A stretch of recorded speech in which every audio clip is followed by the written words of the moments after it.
she's recording, but. So how many of you have earned a scholarship, either before coming here, or while here, or any of that? Okay. And how many of you knew exactly what was involved with the scholarship, like how to keep it, everything you does? Okay. Not everybody does. We are all students here, and I know from previous speeches that most of us have played sports, at least in the past. And now I know that many of you have earned a scholarship as well. I'm grateful to talk on this topic because I've done a lot of research, including many research papers on it. Today we're going to talk about the hardship of maintaining a scholarship, why it can be difficult, and what we can do to help the situation. To start, the problem is maintaining a scholarship. Keeping a scholarship can be hard if you don't know the requirements. Adding athletics to the scholarship can add extra requirements and can add a lot of stress. Also, a scholarship can be taken away for multiple reasons, and not all of the reasons are named right up front. Breakdown. Some scholarships cover some things, some cover all of it, including classes, books, living, blah, blah, blah, and some can only cover classes. And this is according to Pearsons.com. Some reasons that a scholarship can be taken away are injury, performance, behavior. Maybe a new coach comes, or the coach comes up with new requirements, and they can be involved in the scholarship. And lastly, academic requirements. Today I'm going to focus mainly on the academic requirements, partially because it's one of the main requirements that's most easy for the student or athlete to control. These requirements are, or reasons are according to athleticsscholarships.net. So some goals and causes are great. This following information, including on the next slide, are based on Athletic USA's D1 requirements.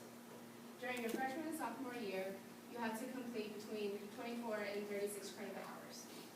Before your junior year, you have to declare your major and have completed at least 40% of your degree requirements. For your junior year, you have to have 18 credit hours per semester and must complete 60% of your requirements. During your senior year, again, 18 credit hours per, and must complete 80 to 100% of your degree requirements. Many schools will allow a fifth year, but not all. I also found articles about athletes that this has affected. Time Magazine did a report on an athlete who was eligible for the draft, for an NFL draft. And when he was a freshman, he would have thought that was awesome. Like he was ready, he was going to leave college, he was going to do that instead. When it came to his senior year, he thought graduating was more important than that. And so he started off thinking sports over school.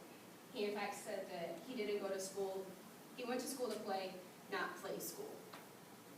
He later realized that he was wrong and he wasn't ready to go pro. Graduation was important and his views changed. He even created the hashtag #StudentBeforeAthlete. Time Magazine also reported that some schools allowed no-show athletes, so athletes that didn't go to class or didn't do their homework, to actually play, as well as allowing students that were guilty of academic fraud to play as well. That information was found on Time. The Huffington Post did an article about schools that were reported doing that. One of those schools reported that 60% of their players, football and basketball players, read below an 8th grade level. Normally, sports become a big deal in like 8th, 9th grade, and many athletes can forget the importance of school at this time. Also, just a little side note, 8 to 10% of the players are made out of below a 3rd grade level. The numbers have gotten better over the past couple years by putting academic programs together. But now let's talk about where the requirements and misunderstandings come from, the NCAA. The NCAA, what is required by the NCAA is to maintain an education to prepare athletes for life beyond sports. This was said by Time USA.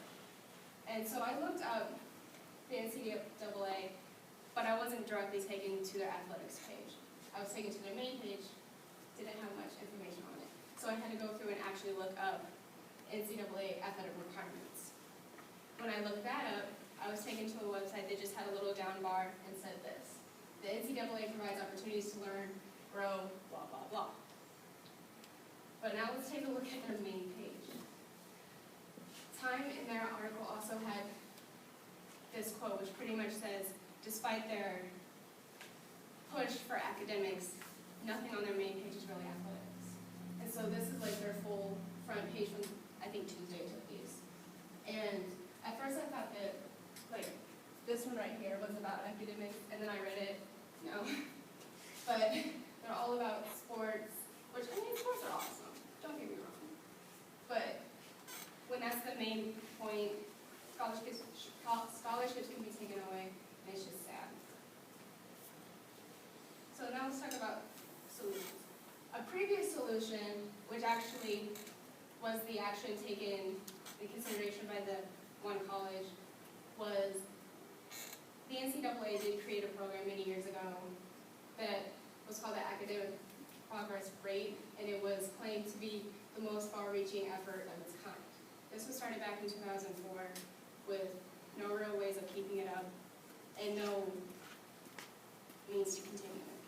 This was done on the Huffington Post.